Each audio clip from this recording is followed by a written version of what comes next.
বিজেপির সভা ভাঙচুরের অভিযোগ তৃণমূলের দুষ্কৃতীদের বিরুদ্ধে। ঘটনায় দুপক্ষের ৩ জন গুরুতর আহত হন। ৩ জনই দিনহাটা মহকুমা হাসপাতালে চিকিৎসাধীন। জানা যায়, শনিবার দুপুরে বিজেপির মণ্ডল সভাপতি ঈশ্বর দেবনাথের বাড়িতে বিজেপির খুলি বৈঠক আয়োজন করা হয়েছিল। সেই খুলে বৈঠক চলাকালীন অতর্কিত হামলা চালায় তৃণমূল আশ্রিত দুষ্কৃতীরা বলে অভিযোগ। ছুরি এবং চাকু নিয়ে আঘাত করে কর্মীদের ওপর। ঘটনাস্থলে চেয়ার এবং কর্মীদের বাইক ভাঙচুরের ঘটনাও ঘটে।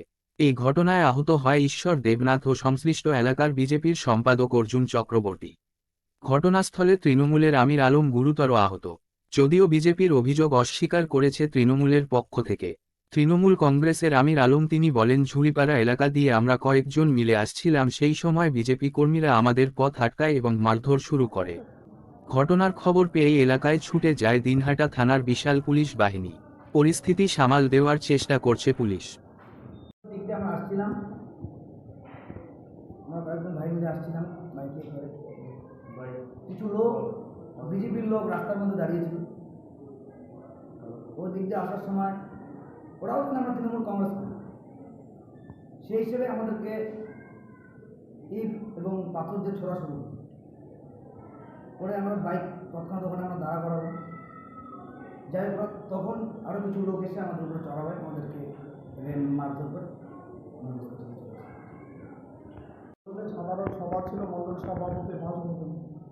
আমরা সেখানে মিটিং যখন শুরু করেছি, মিটিং চলাকালীন অবস্থায় তৃণমূল কংগ্রেসের 25-30 জন হারমাত বাহিনী, আব্দুল মান্নান, ছাত্রনেতা আমির আলম এবং কমিশনার সমীর সরকার সহ এদের উপস্থিতিতে আমাদের উপরে অতর্কিত বোম, বন্দুক থেকে শুরু করে ঘোষালি, দা, বল্লম নিয়ে হামলা চালায়। তাতে আমাদের মণ্ডল সভাপতি গুরুতর জখম হয়েছে, ওনাকে ওটিতে নেওয়া হয়েছে।